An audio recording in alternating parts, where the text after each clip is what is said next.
अस्सलाम वालेकुम। नेक्स्ट जो हमने बात करनी है इन दिस सीरीज़ जो कि हमारे पास फ्लूइड कैलकुलेशन की है, that is about the fluids of choice. So जैसे कि मैंने आपको बताया कि नॉर्मल सलाइन और रिंगर लैक्टेट के बारे में, जैसे हमने शॉक डिहाइड्रेशन के पेशेंट में पढ़ा था कि आपके पास पेशेंट आए हैं, शॉक एंड डिहाइड्रेशन के साइंस आपको मिल रहे हैं, तो इनिशियल जो फर्स्ट स्टेप होता है दैट इज़ कि आपने नॉर्मल सलाइन या रिंगर लैक्टेट का उसको बोलस देना होता है और 20 ml kg के लिहाज से हम उसको देते हैं कि जितने kg का होगा उसको 20 ml से मल्टीप्लाई कर देंगे। तो जो है मैंने आपको ये भी बात बताई कि नॉर्मल सलाइन जो होता है वो बीपी को रेज़ करता है रैपिडली, तो इस वजह से जब वो इनिशियल आएगा तो नॉर्मल सलाइन को प्रेफर किया जाता है, जबकि रिंगर लैक्टेट जो होता है वो सीरम इलेक्ट्रोलाइट्स को फुलफ़िल करता है। तो हम नॉर्मल सलाइन से उसका बीपी रेज़ करके स्टेबल करके फिर हम उसको रिंगर लैक्टेट दें तो ये प्रेफर किया जाता है। और नॉर्मल सलाइन जो होता है ना, ये लॉन्गर टाइम के लिए ब्लड के अंदर रहता है। और जो है रिंगर लैक्टेट जो होता है ये इसका थर्ड स्पेस लॉस जो है वो कम होता है, और इस वजह से हम फर्स्ट जो बोलस चॉइस का होता है दैट इज़ नॉर्मल सलाइन। सो हम इनके बारे में बात करेंगे कि एक पेशेंट आपके पास आया है और वो उसको गैस्ट्रोइंट्राइटिस हुआ है, वॉमिटिंग, तो फिर आप क्या करेंगे? 2 to 3 एपिसोड्स उसको वॉमिटिंग हो रही है, मतलब उसको डायरिया नहीं है, सिर्फ वॉमिटिंग है, और वो बताता है कि मुझे 2 या 3 एपिसोड्स हुए हैं वॉमिटिंग की, तो फिर आपकी फ्लूइड ऑफ चॉइस क्या है? Normal saline. लेकिन अगर वो कहता है कि 2 से 3 एपिसोड्स नहीं है, बहुत ज़्यादा एपिसोड्स हैं, सीवियर वॉमिटिंग है, तो इसका मतलब कि अब इतनी ज़्यादा वॉमिटिंग हो गई है कि स्टमक का सारा फ्लूइड ख़त्म हो गया है, गट से फ्लूइड आ रहा है। तो गट से फ्लूइड आता है ना, तो फिर पेशेंट का पोटेशियम लॉस भी होता है। इसका मतलब उसकी सीरम इलेक्ट्रोलाइट्स सीवियरली लॉस हुए होंगे।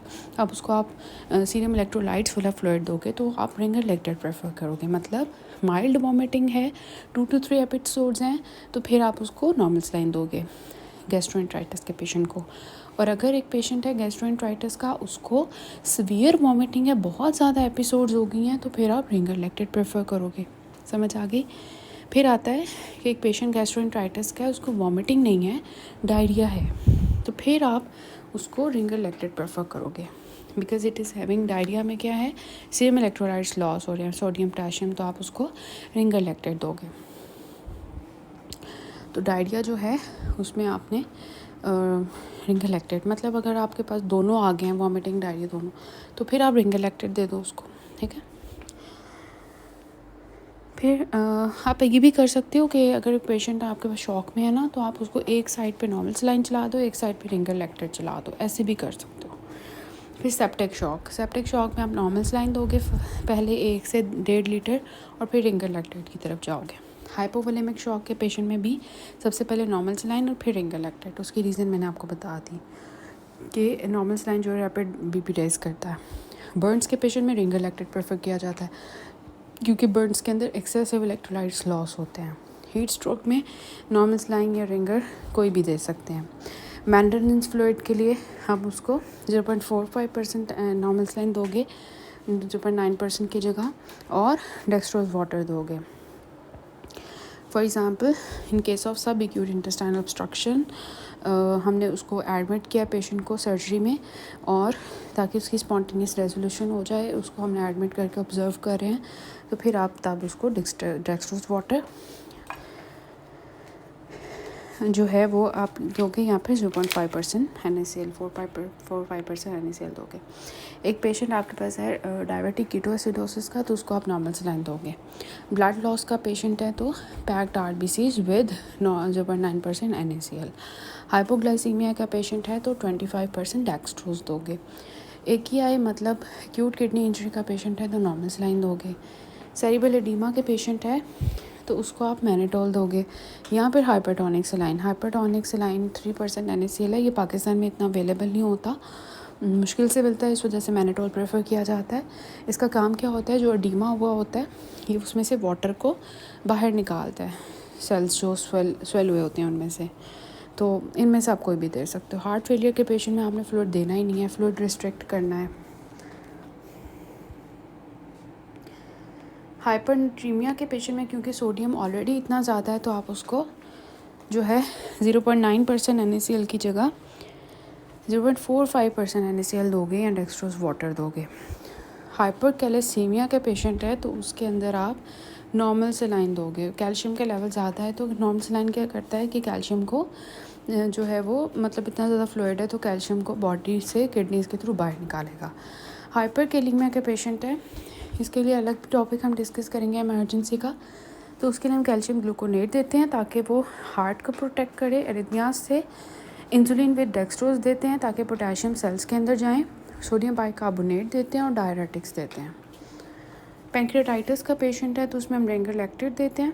स्पेयर हाइपोनेट्रीमिया है, मतलब सोडियम की बहुत ज़्यादा कमी है, तो एक नॉर्मल 0.9% सेलाइन से काम नहीं चलेगा, हाइपरटोनिक सेलाइन देना पड़ेगा 3% NaCl वाला। फिर थोड़ा सा डिफरेंस हम डिस्कस कर लेते हैं क्रिस्टलॉइड्स एंड कोलॉइड्स का। अच्छा कि क्रिस्टल से आपको पता चल रहा है क्रिस्टलॉइड से क्रिस्टल्स हैं, मतलब सॉल्ट्स हैं इसके अंदर। जो हमने एक्स्ट्रा से एक टॉपिक भी डिस्कस किया था जिसमें सॉल्यूशंस के बारे में मैंने आपको थोड़ा सा बताया था, तो वो सारे सॉल्यूशंस क्रिस्टलॉइड्स थे। सोडियम क्लोराइड, हाफ सेलाइन है, रिंगर लैक्टेट है, हार्टमैन सॉल्यूशन है 5% एक्स्ट्रा, ये सारे क्रिस्टलॉइड्स हैं। और क्रिस्टलॉइड्स का काम क्या होता है, ये बीपी को मेंटेन करते हैं और इलेक्ट्रोलाइट्स को। जैसे सोडियम क्लोराइड का मैंने आपको बताया बीपी रैपिड रेस करता है, और रिंगर लैक्टेट, हार्टमैन, ये सारे इलेक्ट्रोलाइट्स को मेंटेन करते हैं। इनका ना थर्ड स्पेस लॉस होता है, मतलब इनको हम जब फ्लूइड देंगे ना तो ब्लड वेसल से ये बाहर टिश्यूज़ की तरफ जाएंगे, थर्ड स्पेस लॉस होगा इनका। तो इस वजह, और इसके अलावा ये है कि अगर इनको बहुत ज़्यादा दे दें एक्सेस में तो फ्लूइड ओवरलोड करवा सकते हैं। तो बहुत सी ऐसी डिजीज़ होती हैं जिसमें फॉर एग्ज़ाम्पल हार्ट फेलियर है, क्रोनिक रीनल फेलियर है, तो उसमें फ्लूइड रिस्ट्रिक्शन करनी होती है हमने, तो फिर हम क्रिस्टलॉइड्स नहीं दे सकते, क्योंकि ये लोग क्या करते हैं, क्रिस्टलॉइड्स जो हैं ये एडीमा करवाते हैं थर्ड स्पेस लॉस की वजह से। तो हमने फिर उसकी जगह पे क्रिस्टलॉइड्स की जगह कोलॉइड्स को प्रेफर करना होता है। कोलॉइड्स की बात करते हैं। कोलॉइड्स के अंदर आते हैं प्रोटीन्स, पॉलीसैकेराइड्स। अब इनका काम क्या होता है कि इन्होंने ब्लड के अंदर ही रहना होता है, वहाँ से निकल के इंटरस्टिशियल फ्लूइड वगैरह में नहीं जाते, क्योंकि इनका साइज़ इतना बड़ा होता है, प्रोटीन्स होती हैं, तो ये लीक आउट नहीं करती, उसके अंदर ही रहती हैं और कॉर्टिक प्रेशर रेस करती हैं। इस वजह से इनका वो भी जो क्रिस्टलॉइड्स हैं वो भी बीपी मेंटेन करते हैं, लेकिन इनका ज़्यादा अच्छा रोल है। और आपको पता है कि जब पेशेंट को क्रिस्टलॉइड से फ़ायदा नहीं हो रहा फिर हम कोलॉइड्स की तरफ जाते हैं, और अगर कोलॉइड से भी नहीं फ़र्क पड़ा होता फिर हम आइनोट्रोप्स की तरफ जाते हैं। इसमें फॉर एग्ज़ाम्पल कोलॉइड्स की एग्ज़ाम्पल में आ जाता है एल्ब्यूमिन, जो कि हेपेटिक इनकैफ में दिया जाता है। डेक्स्ट्रॉन है जो कि मलेरिया में देते हैं। हेमासेल है दैट इज़ रेडिली अवेलेबल। ये आपने देखा होगा कि जब भी पेशेंट शॉक में जाता है उसको हम क्या करते हैं कि फ्लूइड्स लगाते हैं, normal saline, ringer lactate, crystalloids भी लगा लेते हैं, और साथ में हेमासेल्स की बोतलें भी ला के लगा रहे होते हैं ताकि उसका जो है ना वो सारा सीन सही हो। So this was about this portion, जिसमें मैं देखा कि हमने किस कंडीशन में कौन सा फ्लूइड प्रेफर करना है, और हमने क्रिस्टलॉइड्स एंड कोलॉइड्स को थोड़ा सा टचअप किया। अब नेक्स्ट पार्ट से मैं आपको बताऊंगी अबाउट कि अभी तक हमने ना ये डिस्कस किया कि फ्लूइड्स को जो होते हैं फ्लूइड्स हमने कैसे देने हैं पेशेंट को, किस तरह से उनकी कैलकुलेशंस हमने देखी। अब नेक्स्ट जो हमारा पार्ट होगा दैट विल बी अबाउट कि हम अपनी ड्रग्स को, इंजेक्शंस को पीड्स में और कैसे कैलकुलेट करके देते हैं। So this is all about it.